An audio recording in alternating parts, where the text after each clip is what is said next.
Yes, this is legitimately a video about Kwikset products, and by the end of it, you're going to have learned something.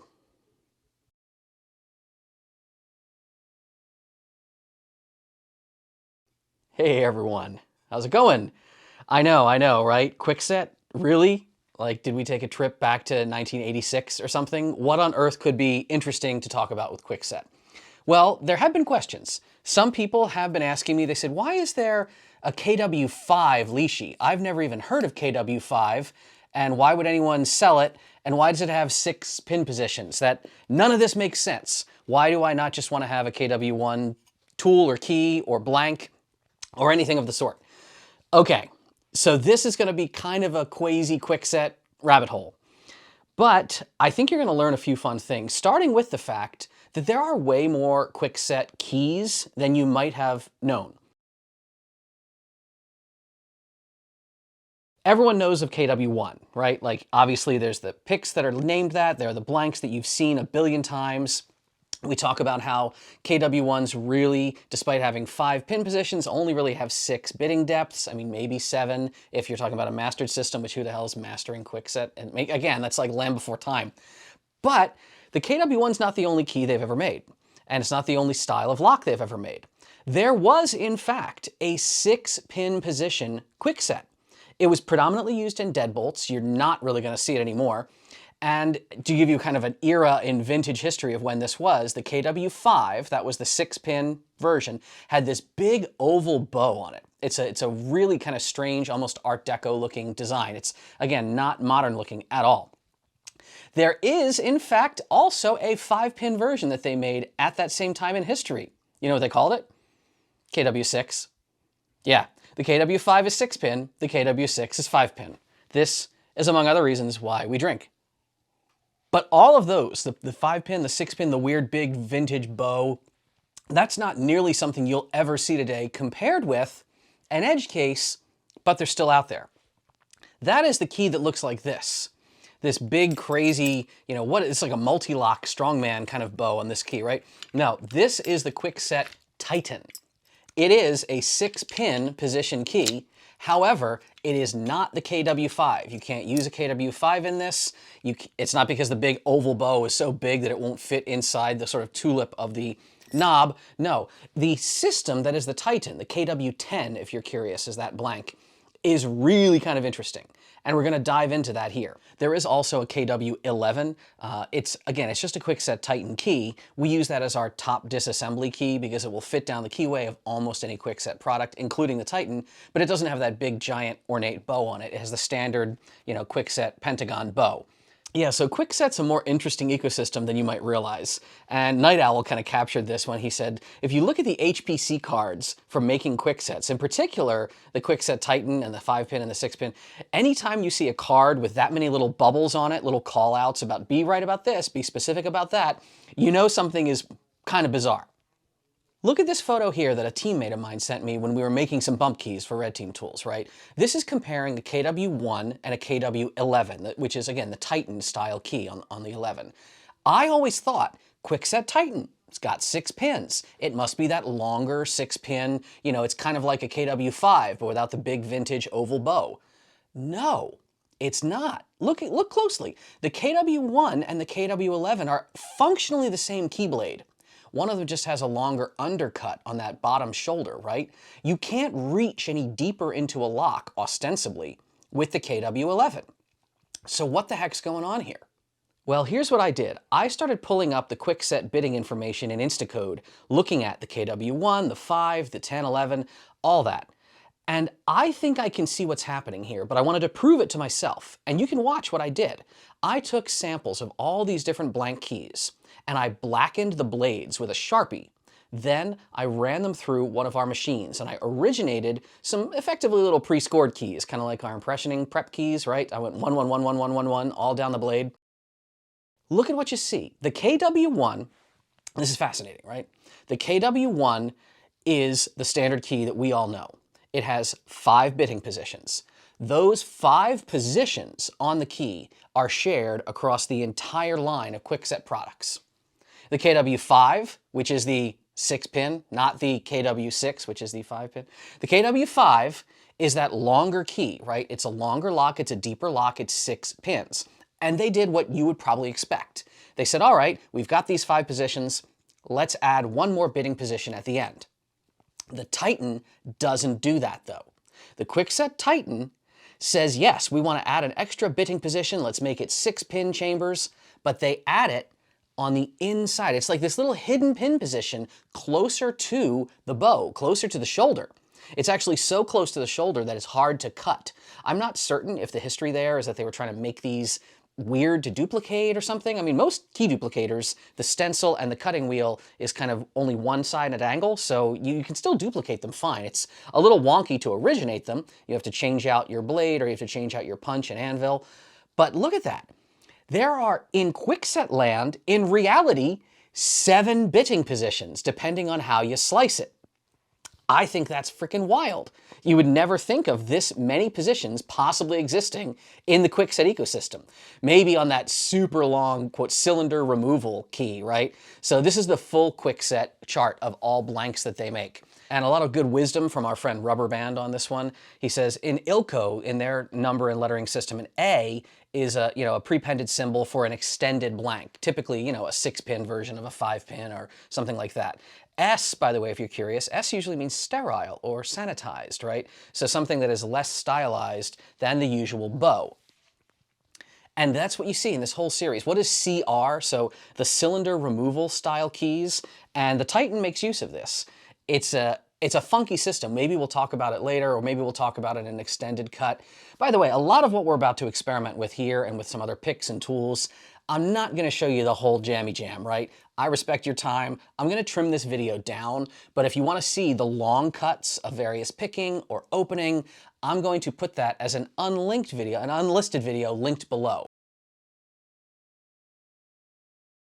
This is the full Kwikset family of products though, and when you look at it and you realize, the KW5, because again, the LISHI factory, I mean, Mr. Lee's got it going on. When you think about it, he and his team, they made the right choice. If they're going to make the newest, coolest Kwikset pick, make it the KW5. Now, we, I'm proud to say, have made it a little bit better. Because you'd say, all right, KW5 6-pin, it's not even going to fit down into most Kwikset locks. Like, what the hell am I going to do with this? It won't even go in the damn cylinder. Well, remember, what did we make?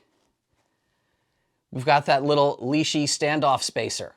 If you install this on your KW5 tool, not only will it fit perfectly in a KW1, and by dint of that, it'll also fit in a Kwikset Titan, it'll fit in a rare-ass KW5 if you come across one. It'll fit in every possible Kwikset. And because of the regular intervals of spacing that are maintained across all those bitting positions, the chart and the decode action will still work, no matter what Kwikset you could ever possibly come across. So here we have a conventional modern hardware store Kwikset, KW1, so 5-pin position. And it is attackable, of course, with the KW1 pick. Something I found when you're trying to insert these, you don't want the pick fully bottomed out. You almost want it just a hair up, and that will often help you out. But the KW5, it's got those extra positions, right? Well, that's why we have our spacing adapter. If we drop this in here, what happens now? Well, position 1 is dead. But this right here is now position 1 inside of this lock. Position 2, 3, 4, and 5. Let's try this picking. Much like before, we got a pretty high cut in the first position, possibly. Maybe. Ooh, there we go. Ooh, very high cut. We got quite a set. Not quite sure in the second position.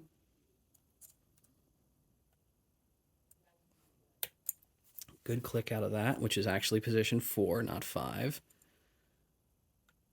There, oh, there's that false set again, and I think we hit it on the 3rd pin last time. That's how we overcame it. There we go. Beautiful, just as before.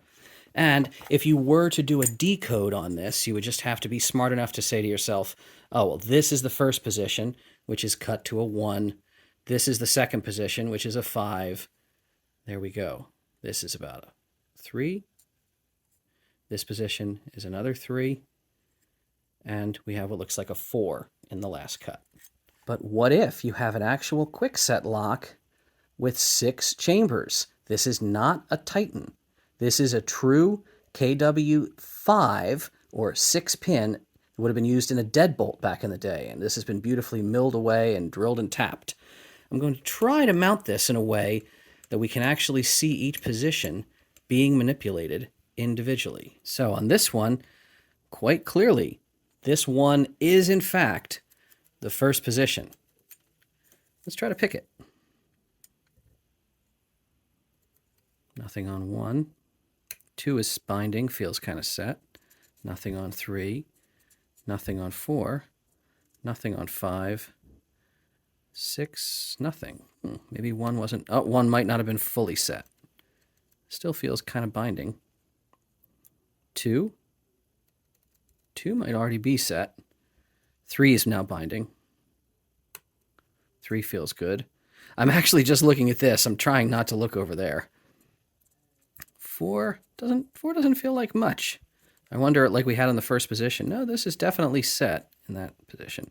5 felt a little binding. Maybe a little click out of 5. Nothing out of 6. Back to 4. That feels good now. And maybe we'll get a 6. No, I wonder what's holding us up here. Oh, there we go. 6 just needed a little extra. So there we have it. And if we wanted to, we could, of course, decode this. First position's cut to a 4. Second position, also a 4. Third position, looks like it's cut to a 2. Fourth position, looks like it's cut to a 2. Fifth position, looks like we have another 4. And sixth position, looks like we have another 2. Kind of amazing. But this one even came from the vendor with a key. It's not labeled. Wait, is this the key? No. What the hell's wrong with me? I'm like, no, nothing about this is right. This did come with a key, though. Let's see. Is it an operating key? Yeah. That indeed looks like 442242. So, Kwikset Titan. Can you insert the KW1 pick? Yes, you can. But very quickly, you'll realize there's a problem. We can hit that deep position, and here we've got a pin, but remember, there's one more hidden pin further up, and we can't bring our tool further up than that. So with the 6 position, what do you need? Well, you might think to yourself, oh, okay, I'm going to get that standoff collar on there, I'm going to drop it in so it pulls out a hair. But no. What you need to do is recall that the actual Titan key has a weird design where this giant void in the housing, look at how far the key actually inserts into the lock. This whole key is going to vanish and drop into the actual plug. So we don't need to use a standoff spacer with our KW5 like this.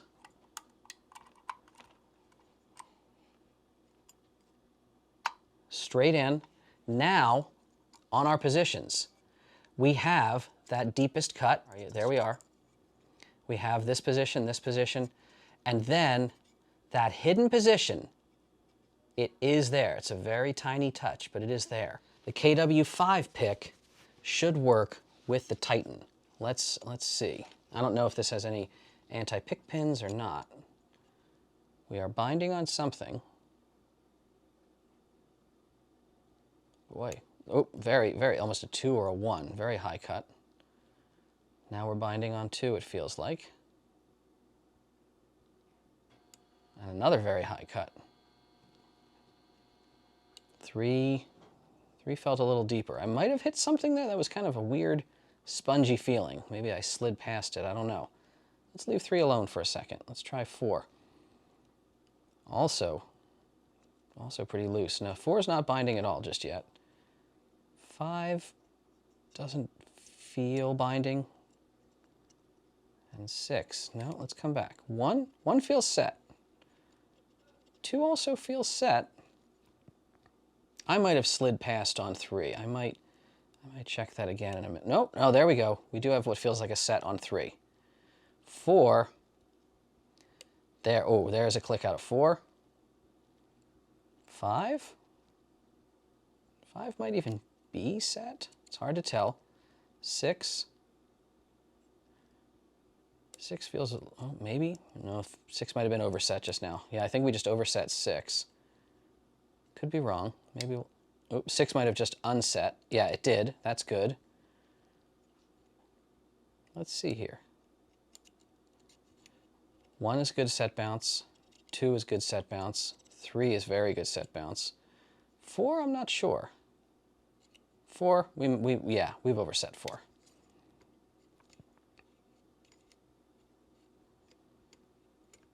Oh, no, we had it. We let it drop back in. Look at that. So we just got lucky as we let the tension off. 4 caught itself when the driver pin fell back down. Well, there we go. KW5 pick against a Titan. So you saw we were making bump keys, right? This is what started all of this, a discussion with me and some of my team. Now, you might know this, you might not. Tip from me to you, freebie. If you're making bump keys and they, the idea is you cut every position down to the deepest possible depth. It's actually sometimes advisable, and our friends in TOOOL Netherlands discovered this years ago, to go a hair deeper. So we actually go, on the ones we sell, even a little bit below the 7 depth on the Kwikset, so they are really down there on the blade.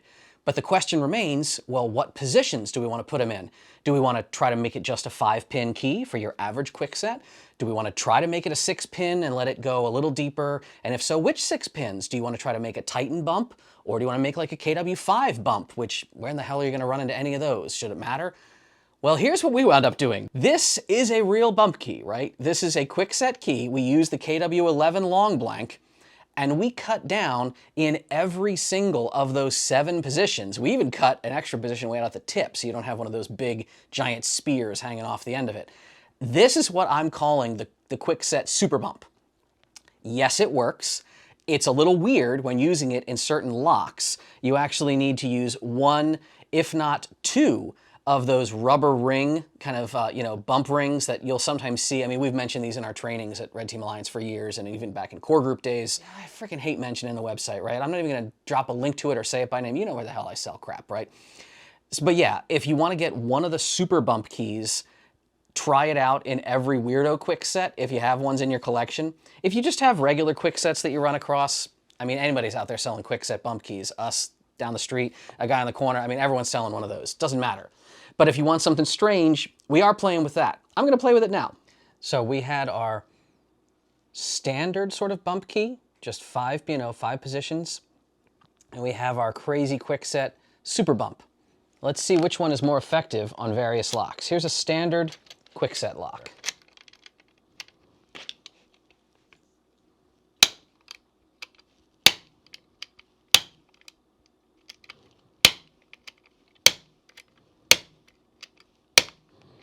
Not having a lot of luck with this just yet, but obviously this guy is far too weird. It won't even go in all the way correctly, which is why we need at least 1, if not 2, of those bump softening rings.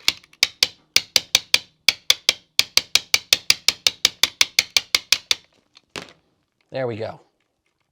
Makes a little more noise, but absolutely gets the job done. Let's try that again to see if I'm a complete fluke. Bam, just like that. And we've got our beautiful 6-pin, and I want to be as careful as I can. It's a pretty nice cutaway, so we're going to try to do this without damaging, which means, well, the KW1 style is not even really going to work very well in here. We're not going to try that. We're going to go right to the super bump, and again, we're going to use one of those softening rings. We should still be able to hit all the positions. A little bit of pressure. Look at that. Holy crap. All right, so now we have that oddball of oddballs, the Kwikset Titan. Will the super bump work on it? Well, inserting in the regular fashion, it's not going to go. I guess again, it's just these are so long. You can see we've invaded all the way up to the bow. All right, should be in position. Because remember, the Titan has a weird standoff there. Oh, look at that. Dude, This is the first time I'm actually testing any of this shit out. So you can tell I'm not a salesman. This is not like some, oh, I developed this great new thing for the market. I didn't even know this was gonna frickin' work. Kwikset Super Bump, man. You can see what we did with it. Basically, you use the Kwikset Titan card to make a bunch of positions to the deepest depth. Then you switch to the same blank, you switch the card in your HPC machine. You can do this on, on your Blitz 1200, or you can do it on a punch. You switch it out to the Kwikset 5. And the Kwikset 5, you then, you still have these positions already done. Then you'll do the deepest position, and then I do one more off the tip, just again, because I don't like that giant spear hanging off the end of it. This allows you to do the pull-out sort of method. Hells yeah. If you don't have a Blitz 1200, because Hudson Lock has been super backordered right now, Red Team Alliance at our schools, one of the few people who's gotten some of the punches and the Blitz machines. If you don't have that, well, I mean, I guess you could buy one of these and then just copy it yourself at your local whatever, like the guy who repairs shoes and makes keys and stuff. They'll be able to copy this. They'll just look at you funny because it's a strange key. Awesome. So another fun fact, I mentioned that a lot of this came out when I was trying to figure out bidding positions for bumping, but I experimented by actually cutting different keys with, 1, 1, 1, 1, 1, 1. Well, that's basically a pre-scored impressioning key, right? It's ready to do impressioning work. I think this is the best way to do Kwikset impressioning now. Because remember, the KW11, or 10 if you will, the Titan blade is the same length blade as a KW1. But if you pre-score, including the little Titan position, well, you could use it for Titan as well. If you're if you're doing an impression on just a regular Kwikset lock, just ignore that first position. Who the hell cares? Or, come on, it's a Kwikset lock. Just pick it, rake it open, sneeze at it. Here's a fun thing though. Impressioning a Kwikset, it's not only something you probably wouldn't try because it's not necessary, you also probably wouldn't try it because it's impractical. How many of you are aware, you might have taken locks apart and seen this, and maybe you've listened to people like Morsel who talk about this at the Lockpick Village. The Kwikset pins are not normal pins. When we think of key pins that are flat on one side and come down to a sharp point, Kwikset doesn't do that. With their stock pins, for the longest time, they were rounded on each side. And the reason, well, a couple reasons, basically to be reversible and to have very smooth operation, but it means that they actually don't make really good marks on the blade of a key for impressioning. It also means, here's another thing you might not have known, that Kwikset bitting cuts are wider than most key bitting cuts. Look again at that HPC card, right? Do you see how the notches that index where the bitting positions are have little side tick marks on them? That is because you're actually supposed to rock the cutter wheel back and forth or use your punch tool, ka-chunk, ka-chunk, ka-chunk, ka-chunk, a couple positions on either side of the true index mark. If you don't do that, bitting positions sometimes don't line up correctly when you actually stick the key in the lock. What will happen is your cut is too narrow and tight, and that weird rounded, non-pointed key pin might not drop all the way down to the true surface of the bitting value you tried to cut. I did a little experiment, just if you want to see this, right?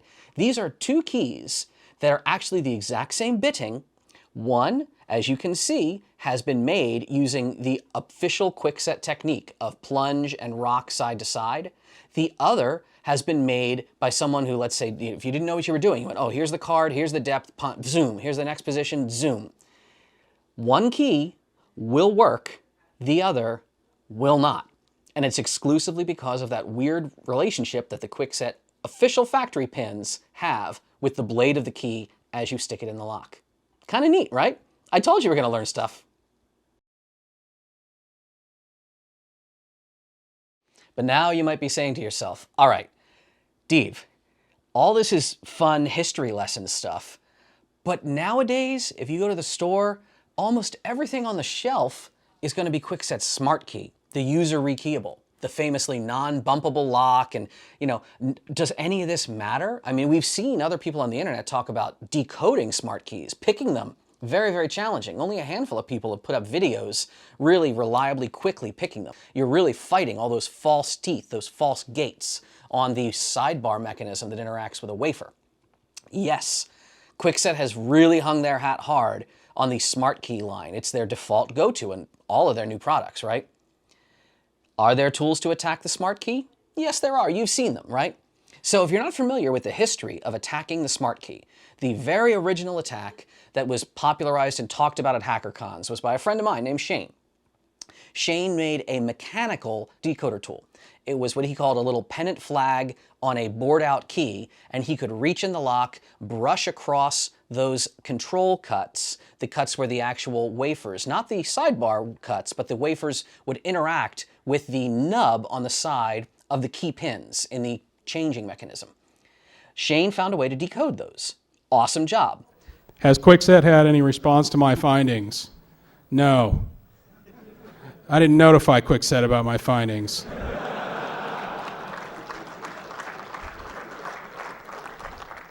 If Kwikset couldn't see this coming, then, you know, that's their problem. This isn't rocket science, people. I mean, I'm not writing code. I super glued a little flag on the end of a needle. I did talk to Skylar and asked him to get a hold of his contact. His contact never called him back. So there's a couple other lock companies that I've talked to about glaring vulnerabilities as well. They don't like to answer me. Wasn't really something that he could turnkey into a tool robust enough for people in the field to use without breaking it. That idea stayed around though. And other people like Farmer Freak really was big into this. He was the one who made the mirror key. So you could stick a mirror down the lock in a hollowed out Kwikset key, kind of like Shane hollowed out his Kwikset keys. But the mirror attack was all optical. And you could look through the lock and actually see what was going on and look at the different racks and wafers as they were together and decode the lock optically. Lockmasters made a tool. They, I think, licensed it from Farmer Freak, basically. Their tool is still out there. You can find it online. It's about a $300 tool. If you want something even more fancy pants and you've got too much money burning a hole in your pocket, many of you, I know you've seen this when Lockpicking Lawyer and other people, Bosnia and Bill, have talked about it, I believe. The Locktech AccuReader, right? So the AccuReader line of tools that Locktech makes. This is, again, it's an optical mirror-based kind of key. It's basically the Farmer Freak style of tool. But instead of you looking through a scope with your naked eye, it feeds into a camera, an electronic digital camera. And you can connect it to your phone, you can put it out as a webcam and pipe it out to, a computer. Again, awesome idea. This one costs even more. It's almost $350. Does it work? Yeah, it's solidly cool. What if I told you, he said in Morpheus' voice, that the $75 LISHI 2-in-1 tool that you can acquire online for way less than the optical decoders can also be used to decode the Kwikset SMARTKEY and do it really fast. There is an attack against the SMARTKEY series using LISHI tools. So what is this attack then? I had heard a rumor about it. Someone said, hey, I think there's a way to kind of like test the gates on the sidebar. And I said, oh, that would absolutely make sense. I've seen those wafers, right? The gates are huge, the real true gate. There's no big video about this online yet. There are a few smaller channels. I'm going to link to the ones I can find below because they all deserve credit for trying this, putting it out there, and they deserve your clicks and views and subscriptions. But what I'm going to show you is the attack, right? In a nutshell, if you go in with this tool and in any bitting position of your choosing, you say, all right, I'm going to start in this first position here. All right, is it a 6? You can engage turning pressure, right? You can tension the lock. You can apply turning force either direction, and then you test the arm. You see if it'll move. If it doesn't, okay, ease off your turning pressure completely. Move it to the next bitting position, so down 1, or in the case of lifting by 1. You're at a 6. These only try the 6 positions. The LISHI tools do not have a way of testing the 7th depth. That's fine. Ain't nobody using the 7 depths, right? That's not a system in use anywhere, as far as I know in the field today. But you've tried the deepest depth. You've tried the 6, as it were, all right? Move it to the 5. Then re-engage your turning pressure. You'll even feel it kind of click and clunk in if you're not quite on it. The sidebar will try, it'll hit a gate, a real gate or a false gate. Well, give it a jiggle and find out. The true gates will have a lot of play. False gates, very tight. It almost won't move at all. Come off your turning pressure. Give it a little more push, maybe down on the 4 slot. Turning pressure. Try it, try it, try it. Nothing. All right, come off your pressure. Move it to the 3 slot. Turning pressure. And then somewhere on this chart, you're going to get a lot of, like so much swing, it's uncanny. Almost in between, 2 hole positions. That is the true gate. Write that down. All right, bottom it out, move to the next position. Try again, try again, try again. You can walk your way, as we will show you in this clip. Again, I'm not gonna put the full clip in this video. If you want the full clip, it's not that long, but I'm gonna leave it in the linked video, the unlisted one down below, so you can see the full attack. But you can decode a Kwikset smart key rapidly. And if you've decoded it, well, then you can make a key. And I'm not saying these are out there on the website yet, but we are going to have LISHI key nipper guides of a Kwikset variety, much like we've had for Schlage. Again, I've got the time to get them together. Tony is doing great things. God, I can't say enough good stuff about Tony from 3D Locksport.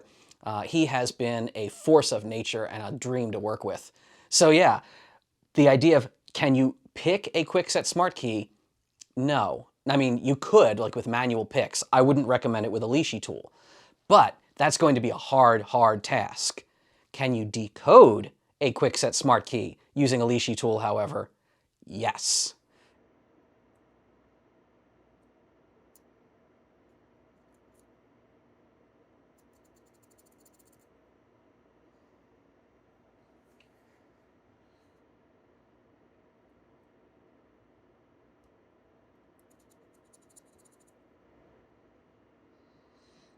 It could be a 4, 6, 6. No. No. 6, 4, 6, 6, 4. Wait. 6, 4, 6, 6, 4?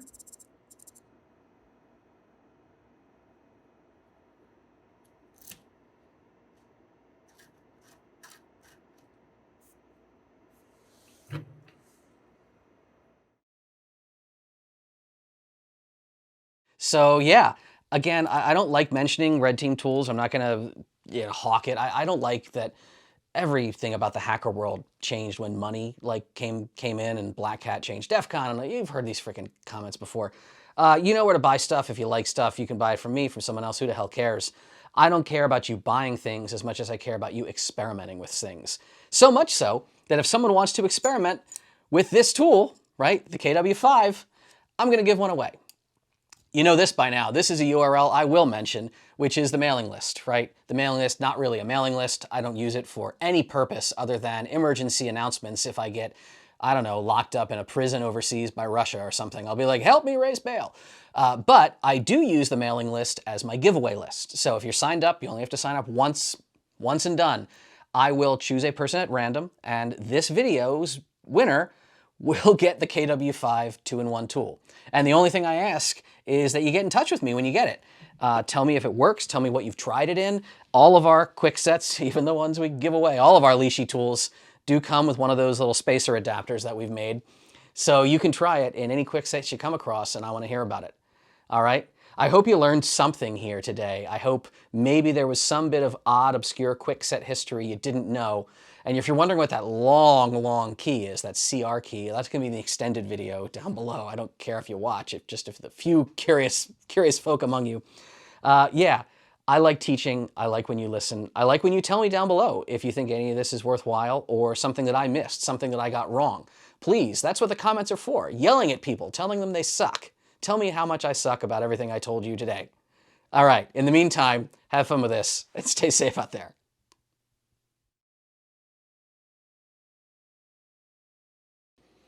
So, Kwikset Titan. Can you insert a KW1? Yes. It is a standard... Can I insert it, actually? So, Kwikset Titan. Can you insert a KW1 pick tool? What is going on here? There we go.